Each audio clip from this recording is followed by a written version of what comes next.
예. 오늘 저는 본 말씀을 가지고 진노 중에서도 긍휼을 베푸시는 하나님이라는 제목으로 말씀을 나눌 텐데요. 본문이 좀 길어가지고 오늘 반으로 나눠가지고 19절에서 24절까지 말씀을 가지고 부제를 정했습니다. 부제는 뭐냐면 측량할 수 없는 하나님의 긍휼, 측량할 수 없는 하나님의 긍휼, 이러한 제목으로 말씀을 나누겠습니다. 제가 목사님들로부터 자주 들었던 예화 하나를 좀 소개하려고 합니다. 천국에 관한 예화예요. 천국에 가면 3번 놀란다는 이야기가 있습니다. 첫 번째 놀라는 것은 천국에 꼭 올 것이라고 생각했던 사람이 그곳에 안 계신 거예요. 그래서 놀란답니다. 두 번째 놀라는 것이 있습니다. 천국에 올 수 없을 것이라고 생각하던 사람이 천국에 있는 거예요. 그래서 두 번째 놀란다는 거죠. 마지막 놀라는 것이 있습니다. 무엇일까요? 자신이 천국에 못 올 줄 알았는데 하나님의 은혜로 천국에 와 있다는데 놀란다고 합니다. 무엇입니까? 우리 모두 측량할 수 없는, 그러니까 우리의 이해로 다 계산할 수 없는, 이해할 수 없는 하나님의 은혜로 구원받는다는 겁니다. 이 하나님의 은혜는 이렇게 측량할 수 없는 성격을 가지고 있어요. 우리가 다 재단할 수 있는 그런 정도 수준이 아닙니다. 고린도후서 9장 15절에 보면 사도 바울이 이 측량할 수 없는 하나님의 은혜에 대하여 감사를 하고 있습니다. 이렇게 말하고 있어요. 말할 수 없는 그의 은사로 말미암아 하나님께 감사하노라. 말할 수 없는 하나님의 은혜의 특징이 이런 거예요. 말로 표현할 수 없는 영역이 있어요. 다 이해할 수 없는 영역이 있습니다. 오늘 그 은혜를 좀 나누기 원합니다. 여러분들이 이 은혜를 오늘 이 은혜로 인하여 하나님께 감사했으면 좋겠습니다. 그리고 추석 연휴 기간 동안에 그렇게 감사하는 시간이 되었으면 참 좋겠습니다.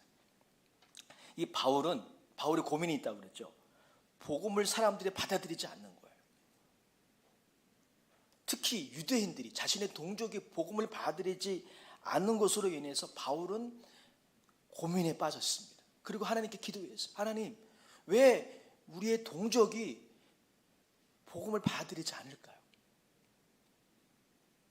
그때 바울이 하나님의 은혜로 발견한 대답이 무엇이죠? 하나님의 예정, 그러니까 미리 선택함, 그게 예정의 뜻이거든요. 하나님의 미리 선택함이 차이를 만들어낸다는 것, 이것을 바울이 발견한 거죠. 바울에 따르면 이런 것입니다. 인간은 모두 스스로 타락하여 완악하게 되었습니다. 로마서 6장 23절에 말씀하고 있죠. 모든 사람이 죄를 범하였음에 하나님의 영광이 이르지 못하였다함과 같다고 했습니다. 그래서 스스로 하나님이 타락하라고 부추긴 게 아니에요. 스스로 타락하여 완악하게 된 것입니다. 그래서 우리가 하나님에게 이 하나님의 진노 아래에 있는, 심판 아래에 있는 모든 사람을 택하라고 하나님께 강요할 수가 없어요. 하나님이 그런 의무를 가지고 계신 것이 아닙니다. 자, 그러나 바울이 깨달은 바가 뭐예요? 그럼에도 불구하고 하나님은 사랑의 하나님이에요. 구원의 하나님이십니다. 사랑의 하나님은 이방인과 유대인들 중에서 누군가를 선택하여 회개시키고 구원하십니다. 누군가를 부르시는 거예요. 자, 그럼에도 다음과 같은 질문이 시원하게 해결되지 않은 채 여전히 남아있죠. 이런 것입니다. 하나님께 우리가 그런 의무를 부과할 수는 없지만, 하나님 다 구원해 주셔야죠 라고 하나님께 의무를 부과할 수는 없지만, 사랑의 하나님, 전능하신 하나님께서 스스로 완악하게 된 모든 사람들을 택하셔서 구원하시면 더 좋지 않을까? 이런 생각을 할 수 있습니다. 이런 생각을 할 수 있어요. 실제로 좀 더 부정적인 방식으로, 이러한 궁금증을 가진 정도가 아니라 좀 더 부정적인 방식으로 바울의 복음 전파를 반대하고 바울을 괴롭게 했던 사람들의 이 논리를 따져본다면, 다음과 같은 질문도 가능한 것입니다. 그런 질문을 했던 것 같아요. 바울이 그런 질문을 염두에 둔 것 같아요. 이런 것입니다. 아니, 하나님이 누군가를 선택하시고 선택하시지 않는다면 현재 우리 시대에 복음을 받아들이지 않는 사람에게 하나님이 책임을 물을 수 있단 말인가? 선택을 받지 않은 것뿐인데 라고 바울이 전한 복음을 받아들이지 않는 사람들이 있었어요. 이게 문제인 겁니다, 여러분. 지금 바울이 염두에 두고 있는 사람들은 여러분들처럼 이렇게 진지한 고민을 하는 사람들이 아니라 바울의 복음을 사사건건 받아들이지 않고 바울이 핍박했던 사람들이 지금 그 앞에 두고 있는 거예요. 바로 이러한 노골적인 반대를 위한 반대의 질문을 하는 사람들에게 제시하는 바울의 대답은 다음과 같습니다. 이 대답은, 이 바울의 이러한 대답은 우리들에게도 해당되는 거예요. 이런 진지한 의구심을 가지고 있는 우리들에게 또 해당되는 대답이에요. 자, 이것입니다. 잘 들어보십시오. 우리는 하나님의 경영을, 이걸 경영이라 그래요. 여러분 사업하시는 분들은 경영한다 그러잖아요. 하나님도 경영하십니다. 역사를 경영하세요. 인간사를 경영하시는데 이 하나님의 경영을 다 측량할 수 없습니다. 이걸 인정해야 돼요. 하나님이 우리를 경영하시는, 하나님이 하시는 일을 우리가 다 측량할 수 없다는 것을 인정하기를 바울이 요청하는 거예요. 자, 우리 그것이 바로 19절에서 21절까지 말씀입니다. 19절에서 21절 같이 읽어보겠습니다. 시작. 혹 내가 내게 말하기를 그러면 하나님이 어찌하여 허물하시느냐, 누가 그 뜻을 대적하느냐 하리니 이 사람아 내가 누구에게 감히 하나님께 반문하느냐, 지음을 받은 물건이 지은 자에게 어찌 나를 이같이 만들었느냐 말하겠느냐. 토기장이가 지는 한 덩이로 하나는 귀에 있을 그릇을, 하나는 천에 있을 그릇을 만들 권한이 없느냐. 만약 하나님이란 분이 계신다면, 하나님이 안 계시다면 이런 논리는 다 의미가 없어요. 하나님이란 분이 계시다면, 또 그분이 우리를 창조하셨다면, 그리고 우리가 그의 피조물이라면 하나님과 우리 사이의 간격은요 어마어마한 거예요. 질적으로 완전히 다른 거예요. 여러분, 이 간격을 좀 설명해 드릴게요. 이 간격은 저와 제가 기르는 강아지가 있어요. 조이. 조이와의 간격과도 비교할 수 없는 것입니다. 왜냐하면 저와 조이는 공통점이 있죠. 피조물이에요. 그 점에서는 레벨이 같아요. 하지만 저를 조이랑 등급으로 보시지 않으시죠? 그만큼 여러분 저와 조이와의 간격이 있는 거예요. 여러분. 차이가 있는 겁니다. 근데 그래도 피조물이에요. 하지만 여러분 하나님과 우리와의 관계는 달라요. 하나님은 창조주고 우리는 피조물이에요. 그 존재론적인 간격이 좀 어려운 말인데 그 간격이 어마어마한 겁니다. 우리 그거를 인정해야 돼요. 바울은 이 간격을 설명하기 위해서 토기장이를 예로 들었습니다. 토기장이와 토기 사이의 간격이 그런 거예요. 토기가 이해력이 있다 할지라도 토기장이의 하는 바를 다 이해할 수 없습니다. 그건 당연한 거예요. 이 점을 바울이 지금 우리들에게 말하고 있는 것이죠. 유대한 신학자 어거스틴은 자신의 삼위일체론이라는 책의 서론에서 이 부분을 언급한 적이 있습니다. 그에 의하면 하나님에 대한 모든 진리, 모든 지식은 근본적으로 인간의 이성을 뛰어넘는 거예요. 그렇지 않겠습니까? 우리가 하나님을 다 알 수 있나요? 하나님이 하신 일을 이성적으로 다 이해할 수 있나요? 그럼 하나님 아닙니다. 그분은 아니에요. 하나님을 아는 어떤 지식은, 물론 모든 지식은 그렇지 않아요. 하나님을 아는 어떤 지식은 믿음이라는 수단으로만 가질 수 있다는 거예요.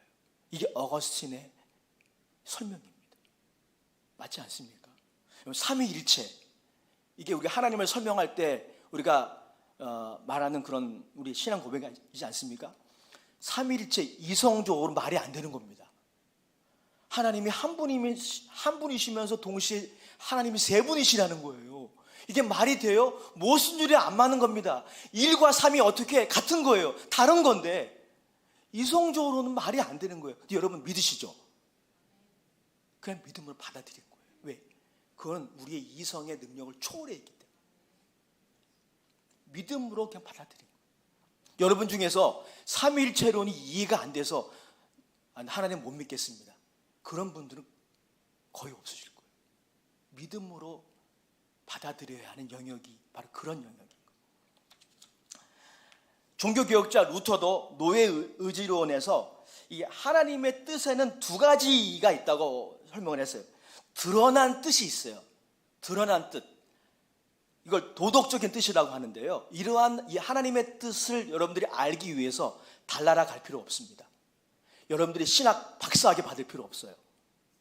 하나님의 드러난 뜻은 성경에 고스란히 기록되어져 있어요. 십계명에 기록되어져 있어요. 주의를 성수하라, 하나님의 이름을 망령되이 하지 말라, 부모를 공경하라, 살인하지 말라, 도둑질하지 말라, 간음하지 말라, 네 이웃에 대해 거짓 증거하지 말라. 여러분 그것을 이해하는 게 어려워요? 어렵지 않아요. 이러한 뜻이 있어요. 이 뜻을 이해하는 데는 어렵지 않아요. 순종이 때로는 쉽지 않을 뿐이죠. 그러나 루터에 의하면 그것이 존재한다고 밖에는 말할 수 없는 하나님의 숨겨져 있는 뜻이 있다는 거예요. 드러나는 뜻만이 아니라 숨겨져 있는 뜻이 있어요. 우리가 그것에서 말할 수 있는 것은 그러한 뜻이, 이것을 섭리라고도 하는데 그러한 섭리가 있다고만 말할 수 있어요. 다 이해하지 못해요. 하나님의 숨겨진 뜻을 말이죠. 만약에 우리가 하나님의 이 숨겨진 뜻조차 다 이해할 수 있다, 하나님에 대해서 다 이해할 수 있다고 한다면 우리보다 뛰어난 하나님이란 존재는 존재하지 않는 겁니다. 아니면 우리가 하나님인 거예요. 우리가 하나님을 다 이해할 수 있다고 생각하는 것은 하나님을 나의 동급으로 여기는 거예요. 하나님은 그런 분 아닙니다. 그거를 인정하라 라고 본문이 요청하고 있는 것입니다. 그러므로 여러분, 사도 바울의 논지에 따르면 우리의 옳고 그름의 기준 있잖아요. 우리에게 옳고 그름의 기준이 있어요. 우리 양심에 새겨져 있는 도덕법이죠. 하나님이 주신 일반 은총인 것이죠. 이 동물하고 다른 거예요, 우리가. 근데 이 옳고 그름의 기준도 하나님의 경영을 판단하는데 한계가 있어요. 이거를 인정해야 된다는 것입니다. 다시 말해, 여러분, 우리의 옳고 그름의 기준 중에서 우리는 무엇을 가지고 있습니까? 공평하다, 불공평하다는 기준이 있죠. 그 자체는 선한 것입니다. 그런데 그것도 하나님의 경영, 이 하나님의 숨겨져 있는 뜻을 판단하는 데는 한계가 있습니다. 하나님은 누군가를 선택하고 누군가를 선택하지 않고 내버려 두시는 것, 불공평한 거잖아요. 그러나 우리의 기준이 하나님이 하시는 일을 다 판단할 수 없음을 우리 인정해야 한다는 거죠. 우리는 인간의 도덕 원리를 가지고 하나님의 섭리를 다 판단할 수 없다는 것을 인정해야 합니다. 이것이 바울이 우리에게 제시하는 답이에요. 여러분, 이 답을 바울만 우리에게 제시한 것이 아니고 구약 성경에 이미 제시되었어요. 욥기서가 그 대표적인 성경입니다. 거듭 말씀을 나눈 적이 있죠. 욥기서에 대해서는. 참 욥기서는 귀중한 성경 중에 하나입니다. 모든 성경이 다 귀하지만 욥기서는 특히 이 주제에 관련해서 굉장히 귀한 성경이에요. 욥이 가지고 있었고 욥의 세 명의 친구가 가지고 있었던 논리가 있죠. 인과응보의 논리예요. 그게 욥과 욥의 세 명의 친구가 가지고 있었던 도덕 원리입니다. 이런 거죠. 나쁜 짓을 하면 벌을 받아야 돼. 이게 인과응보의 논리 아닙니까?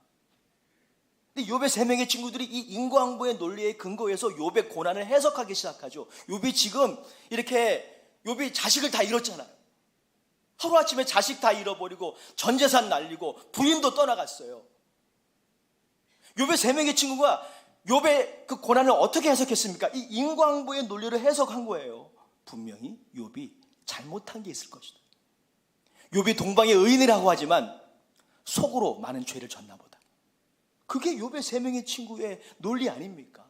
근데 욥도 그 논리에 입각해 있었어요. 그래서 이해가 안 되는 겁니다. 욥의 딜레마예요. 자신의 인생에 일어나는 일들, 그 고난이 이해가 안 되는 거예요. 그게 욥기서의 그 내용이잖아요. 근데 욥기서의 결말이 어떻게 끝납니까? 욥과 욥의 세 명의 친구가 가지고 있었던 인과응보의 논리로 하나님이 하시는 일을 다 판단할 수 없음을 보여줌으로 끝납니다. 욥기는 그렇게 끝나요. 욥에게 나타나신 하나님은 그에게 자신이 그런 존재임을 계시하십니다. 하나님은 자신이 욥이 다 측량할 수 없는 방법으로 세상을 창조한 주님이심을 나타내셔요. 욥은, 이게 욥기서의 결말인데요, 욥은 하나님을 만났어요. 욥은 하나님을 만남으로 자신의 판단의 근거가 되었던 의의 기준의 한계를 경험합니다.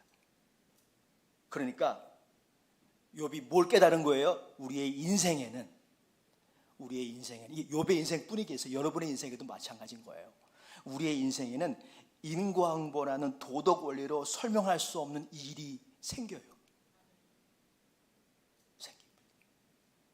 알리스토 맥그라스가 말했던 것처럼, 그래서 인생 자체가 수수께끼예요. 인생 자체를 다 이해하십니까? 여러분, 인생에는 우리의 도덕 원리로, 우리의 옳고 그름의 기준으로 재단할 수 없는 일들이 일어나요. 여러분, 인생도 그러한데, 우리의 인생도 그러한데 하물며 하나님의 경영은 오죽하겠어요? 욥은 정의를 외쳤어요. 분노 가운데 자신의 억울함을 하나님께 항변했습니다. 그러나 그가 하나님을 만났을 때 욥은 바로 이것을 깨닫게 됩니다. 하나님이 하시는 일을 자신의 이성으로 다 측량할 수 없음을 말이죠. 욥기서 42장 1절에서 6절까지의 내용을 제가 쭉 읽어드릴게요. 들어보시기 바랍니다. 욥이 하나님을 만나서 깨달은 걸 지금 밝히고 있는 거예요. 욥이 여호와께 대답하여 이르되 주께서는 못하실 일이 없사오며 무슨 계획이든지 모두 이루실 것이 없는 줄을 아오니 무지한 말로 이치를 가르는 자가 누구니이까. 나는 깨닫지도 못한 일을 말하였고 스스로 알 수도 없고 헤아리기도 어려운 일을 말하였나이다. 내가 말하겠사오니 주는 들으시고 내가 주께 묻겠사오니 주여 내게 알게 하옵소서. 내가 주께 대하여 귀로 듣기만 하였사오나 이제는 눈으로 주를 배우나이다. 그러므로 내가 스스로 거두어드리고 티끌과 제 가운데서 회개하나이다. 사랑하는 여러분, 그래서 우리에게 필요한 것이 있어요.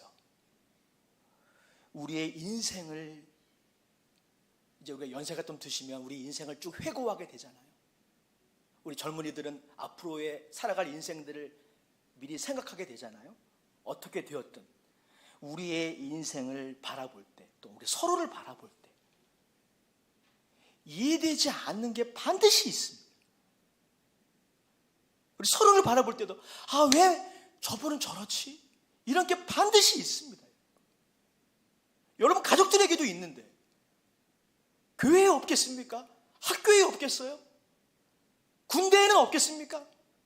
수두룩 뻑뻑하죠. 있어. 그때 우리에게 필요한 자세가 있어요. 안희숙 여사의 책 제목이 바로 그것을 잘 보여주는데요. 이 안희숙 여사의 책을 제가 읽지는 못했어요. 그 책 제목이 뭐냐면 참 도전이 돼요. 그럴 수도 있지예요. 그럴 수도 있지. 이런 관점으로 우리 인생을 바라보고 서로를 바라볼 필요가 있어요. 우리의 도덕 원리로, 우리의 옳고 그름의 기준으로 다 재단할 수 없는 일들이 있다는 것, 이걸 인정할 수 있는 자세. 그럴 수도 있어. 하나님의 계시된 이 뜻에 크게 벗어나지 않는다면 그런 일들이 일어날 수 있는 거예요. 그걸 수용할 수 있는 자세. 그러나 이것도 여러분들에게 부담이 될 수도 있어요. 하지만 제가 이 다음 말씀드리는 것은 우리에게 꼭 필요한 것입니다. 그게 뭐냐면 욥처럼 하나님을 만나야 돼요. 귀로만 듣는 것이 아니라 하나님을 인격적으로 만나면 이상하게 풀려집니다. 욥이 그걸 보여주잖아요. 하나님을 만난다는 것은 무엇입니까? 하나님을 경험하는 것이죠. 신학자 에밀 브루너는 하나님과의 만남이 신앙생활의 본질이라고 말했습니다. 그럼 어떻게 만나는 것일까요? 어떤 극적인 체험을 통해서만 하나님을 만나는 것이 아닙니다. 우리는 평상시에 하나님을 경험할 수 있어요. 성경을 주신 이유가 그것 때문에. 우리가 눈으로 볼 수 있는 성경, 귀로 들을 수 있는 성경을 우리에게 주신 이유는 뭐냐면 우리가 평상시의 삶을 통해 하나님을 경험하게 하기 위해서요. 말씀과 기도로 우리에게 또 성령님을 보내주셨잖아요. 성령님을 괜히 보내주신 것이 아니라 그 하나님을 우리의 평상시의 삶에서 경험하게 하시려고 보내주신 거예요. 말씀과 기도로 성령 안에서 하나님을 경험하게 되는 것이죠. 여러분, 이것이 왜 중요하냐면요, 이것이 없이는 신앙생활을 하면서도 여전히 자신의 제한된 소견에 기초하여 신앙생활을 하게 되는 거예요. 신앙생활이 그래서 두 가지가 있는 거예요. 자신의 제한된 소견에 기초하여 신앙생활을 하는 것과 신령한 신앙생활이 있어요. 영적인 일에 대하여 자각을 하고 영적인 일에 대하여 감수성을 가지고 반응하는 그런 신앙생활이 있어요, 여러분. 우리가 하나님을 만나는 이 경험이 부재하게 되면 신앙생활을 하면서도 여러 가지 시험에 쉽게 노출되는 것이죠. 왜냐하면 여러분 보십시오. 사람마다 다 하나님의 말씀대로가 아니라 자신의 이성적인 잣대를 가지고 신앙생활을 하면은 불협화음이 생기지 않을 수가 없는 거예요. 다 여러분 다르잖아요. 이성적인 잣대가 서로 다 다르기 때문에 공동체 안에서 이 조율한다는 것이 얼마나 어려운지 모릅니다. 그러나 여러분, 우리 교회 안에서 여러분 한 사람 한 사람이 하나님을 만나고 여러분의 소견대로가 아니라 여러분의 옳고 그름의 기준에 그냥 묻혀서 사는 것이 아니라 하나님의 말씀대로라는 원리로 하나가 되면 조율이 쉬워집니다. 조율이 쉬워져요. 사도 바울이 고린도 교회 성도들에게 그 부분을 아버지의 마음으로 권면한 것을 제가 읽어드릴게요. 고린도전서 2장 14절에 보면 사도 바울이 이런 이야기를 고린도 교회에 했습니다. 육에 속한 사람은 하나님의 성령의 일들을 받지 아니하나니 이는 그것들이 그에게는 어리석게 보이며 또 그는 그것들을 알 수도 없나니 그러한 일은 영적으로 분별되기 때문이다. 육에 속한 사람의 특징이 뭐죠? 성령의 일을 받지 않아요. 자신의 이성으로 판단하는 것만 믿어요. 하나님도 그렇게 재단하려고 하는 거예요. 고린도전서 3장 1절 3절에 사도 바울이 아버지의 마음으로 고린도 교회에 이렇게 권면하고 있어요. 형제들아, 내가 신령한 자들을 대함과 같이 너희에게 말할 수 없어서. 신령한 자들이 누구예요? 신령한 자들, 말씀과 기도로 성령 안에서 하나님을 경험하며 나의 소견과 나의 기준보다 하나님의 말씀의 기준에 순복하는 사람, 이 사람이 신령한 사람인 거예요, 여러분. 근데 이제 고린도 교회가 그 부분을 놓치고 있는 거예요. 그래서 고린도 교회에 많았던 게 뭔지 아십니까?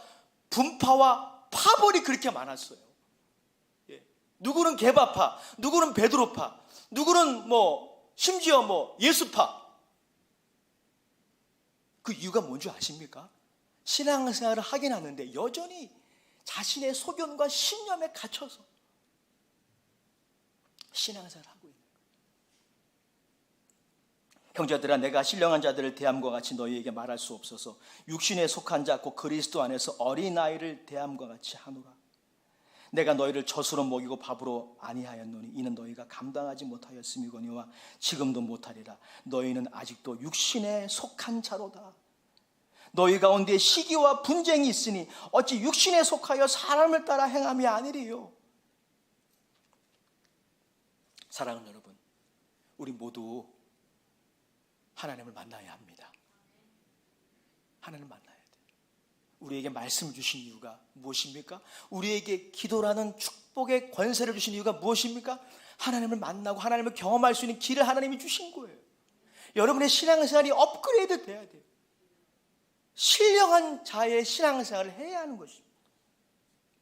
그래야 여러분, 하나님의 섭리를 다 이해할 수는 없지만, 하나님의 하신 일을 다 측량할 수 없지만, 그 하나님을 신뢰하며 따라갈 수 있게 되는 것입니다. 본문의 두 번째 메시지가 있습니다. 이것입니다. 하나님의 경영을 다 이해할 수 없지만 한 가지 분명한 것이 있어요.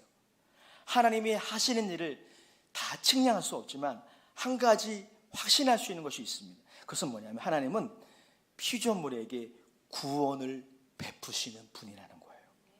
욥도 이 점을 이해했어요.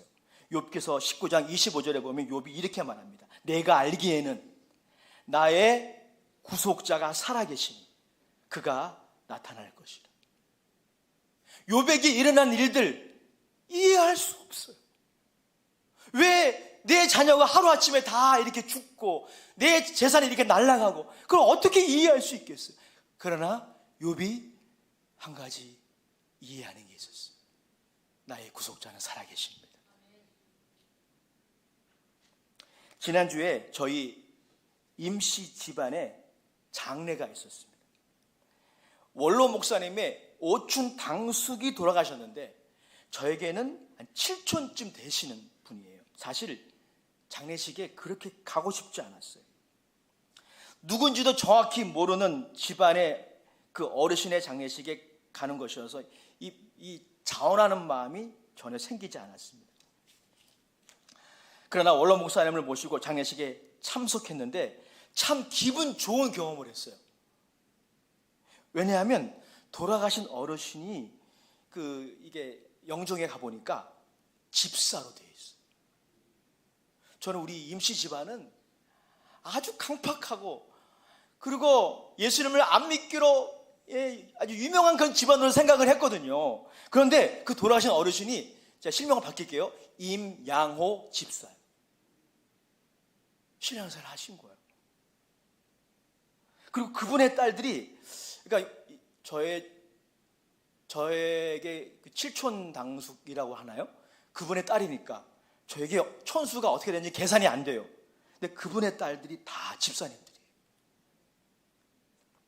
얘기를 들어보니까 이분들이 어렸을 때 예수님을 믿으셨는데 임시 집안의 아빠의 구원을 위해서 또 형제들의 구원을 위해서 그렇게 기도했다는 거예요. 영적 싸움도 치열했다고 합니다. 그런데 승리한 것입니다. 그리고 원로 목사님과 제가 목회자인 줄 아시고 얼마나 환대해 주셨는지 모릅니다. 그때 제가 깨달은 것이 있어요. 복음의 불모지라고 여겼던 임시 가문에도 하나님의 구원의 역사가 일어나고 있다. 이런 확신이에요. 우리 가문뿐이겠습니까? 오늘도 정말 복음의 불모지라고 생각하는 여러분의 가문에도 하나님은 구원의 역사를 진행하고 계십니다. 하나님의 섭리는 다 이해할 수 없지만, 하나님 하시는 일을 우리가 다 측량할 수 없지만, 하나님은 진노 중에서도 긍휼을 베푸시는 분이세요. 하나님은 구원하시는 분이십니다. 22절 24절 우리 같이 읽어보겠습니다. 22절 24절 시작. 만일 하나님이 그의 진노를 보이시고 그의 능력을 알게 하고자 하사 멸하기로 준비된 진노의 그릇을 오래 참으심으로 관용하시고 또한 영광 받기로 예비하신 바 긍휼의 그릇에 대하여 그 영광의 풍성함을 알게 하고자 하셨을지라도 무슨 말을 하리요. 이 그릇은 우리니 곧 유대인 중에서뿐 아니라 이방인 중에서도 부르신 자니라. 그래서 여러분, 우리는 가족과 가문의 구원을 위해서 포기하지 말고 계속 기도하고 전도해야 되는 것이죠. 하나님은 구원의 하나님이십니다. 하나님이 하시는 구원이에요. 근데 마귀는 어떤 일을 합니까? 도둑질하고 죽이고 멸망시키는 일을 합니다. 하나님은 여러분들로 하여금 생명을 얻되 풍성히 얻게 하시는 그 일을 지금도 하셔요. 하나님은 진노 중에라도 긍휼을 베푸시는 하나님이십니다. 그래서 그분의 긍휼은 측량할 수 없는 거예요. 팀 켈러는 말합니다. 하나님이 우리를 택하시면 우리 안에 오셔서 우리를 부드럽게 하시고 선하게 만드신다. 하지만 그냥 지나쳐 버리시면 사람들은 자신이 택한 대로 완악한 대로 살아간다. 하나님이 선하게 살아가는 누군가의 마음속에 완악함을 만들어내는 것이 아닙니다. 스스로 마음을 완고하게 한 죄인들을 오래 참으심으로 내어버려 두시는 선택을 하시는 거예요. 하지만 하나님은 누군가를 긍휼의 긍휼으로 선택하셔서 그에게 은혜를 베푸십니다. 이해가 가세요? 이해 안 됩니다. 이해 안 되는 거예요. 하나님의 측량할 수 없는 은혜입니다. 어떤 사람은 조금만 잘못해도 정신이 번쩍 나는 등짝심의 신을 때리시는데, 어떤 사람은 믿음으로 살지도 않고 불의를 밥 먹듯이 하면서도 밤에 잠을 잘 잡니다. 이것도 인생의 미스터리예요. 여러분, 우리의 인생에 이러한 신비가, 우리가 이해할 수 없는 일들이 있다는 거 인정해야 돼요. 로마서 주석의 저자 더글라스 문은 이렇게 말합니다. 바울의 논지는 분명하다. 어떤 사람은 하나님의 미리 정하심을 통해 그의 긍휼을 받고 구원을 받지만, 어떤 사람은 그의 긍휼을 받기를 거절함으로 영원히 정죄를 받을 것이다. 더군다나 바울은 이렇게 말합니다. 23절을 한번 더 읽겠습니다. 23절 시작. 또한 영광 받기로 예비하신 바 긍휼의 그릇에 대하여 그 영광의 풍성함을 알게 하고자 하셨을지라도 무슨 말을 하리요. 이렇게 선택과 선택하지 않음을 통해 그분의 영광의 풍성함을 드러내신다는 거예요. 이것도 다 이해할 수 없는 신비인 것입니다. 우리 생각에는 모든 사람을 선택하여 구원하는 것이 하나님의 영광을 더 드러내지 않을까라고 생각할 수 있습니다. 하나님이 이런 생각을 아실 거예요. 그러나 하나님은 그렇게 하시지 않아요. 이게 우리가 다 이해하지 못하는 하나님의 경영입니다.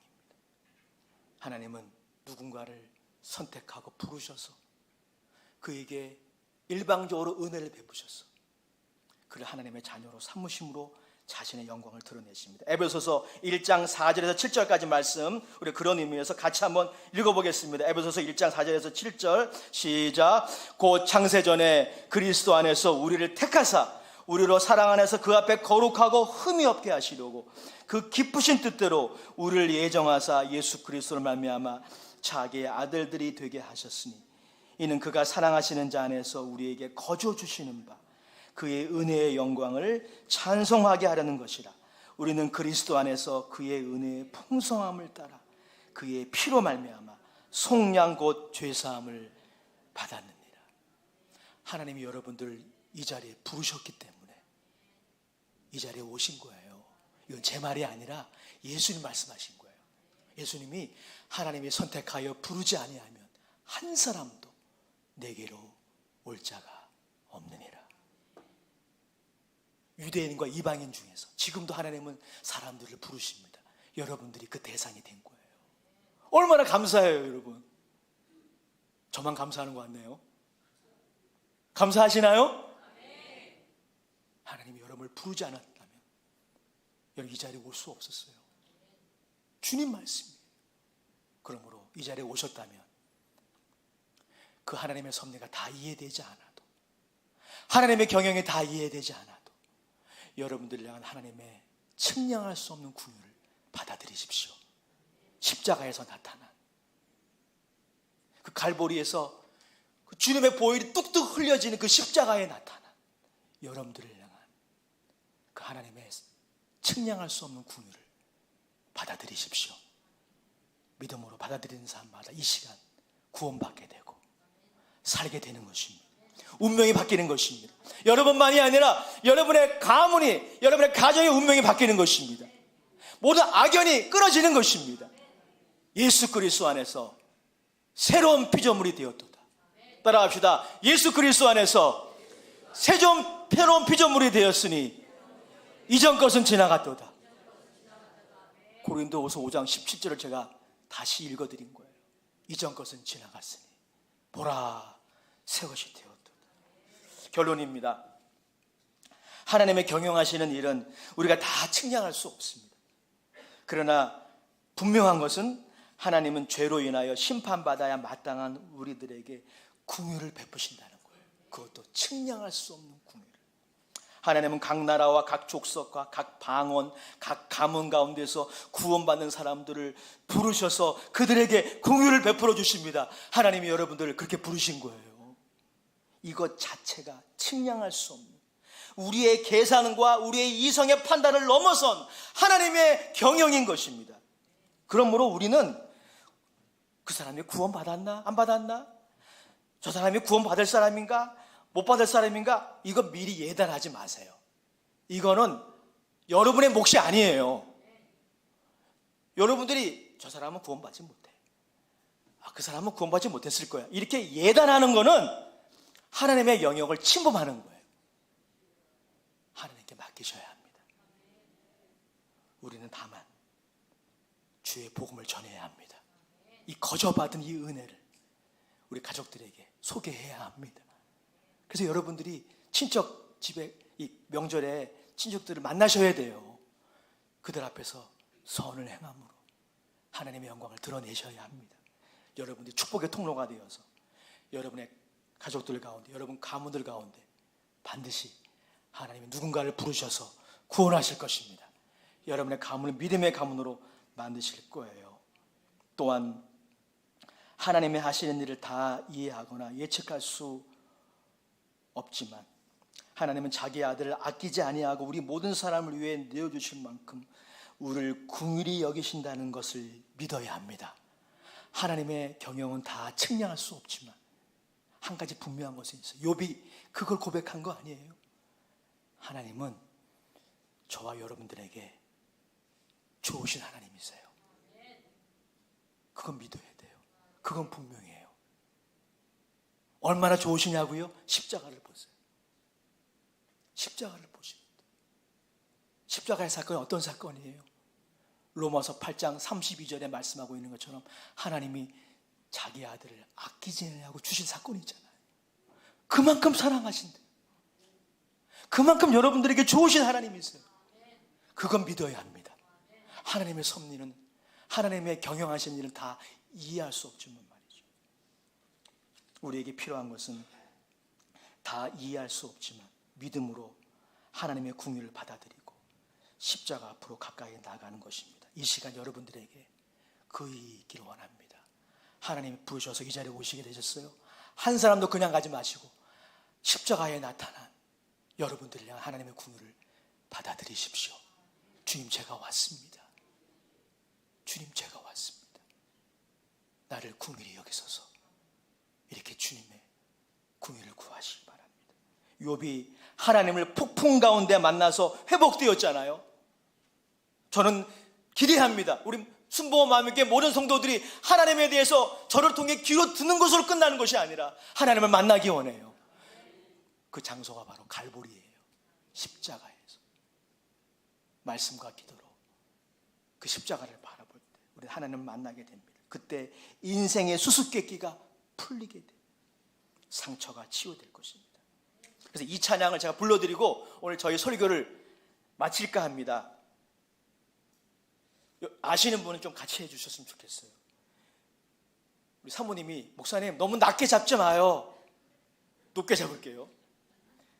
예수님 날 위해 죽으셨네. 왜 날 사랑하나. 내 대신 십자가 지시었네. 왜 날 사랑하나. 다 같이 부릅시다. 왜 날 사랑하나. 왜 날 사랑하나. 왜 주님 갈보리 가야 했나. 왜 날 사랑하나. 우리 함께 기도합시다. 여러분 중에 혹시 하나님의 부르심으로 인해 이 자리에 오셨는데 여전히 그 하나님의 측량할 수 없는 긍휼에 마음을 닫고 계신 분이 계십니까? 우리 중고등학생들, 청년들도 다 그 대상이 될 수 있어요. 그 하나님의 긍휼을 향해 마음을 여시기 바랍니다. 다 다 이해할 수 없지만 주님, 제가 왔습니다. 나를 긍휼히 여겨 주옵소서. 나를 회복시켜 주시옵소서. 그렇게 기도하시지 않겠습니까? 그리고 또 한 가지, 이미 예수님을 믿고 구원받으신 분이라면 이제 하나님에 대해서 귀로 듣는 것으로는 만족하지 않고 욥처럼 갈보리 언덕에서 그 하나님을 만나기 원합니다. 하나님을 경험하기 원합니다. 그래서 나의 좁은 소견으로 신앙생활하는 그 신앙생활에서 한 단계 뛰어넘기 원합니다. 성령님 도와달라고. 함께 우리 종칠 때까지 한 3분 동안 주님 앞에 우리 주여 3번 크게 외치고 간절히 기도하십시다. 주여, 주여, 주여. 아버지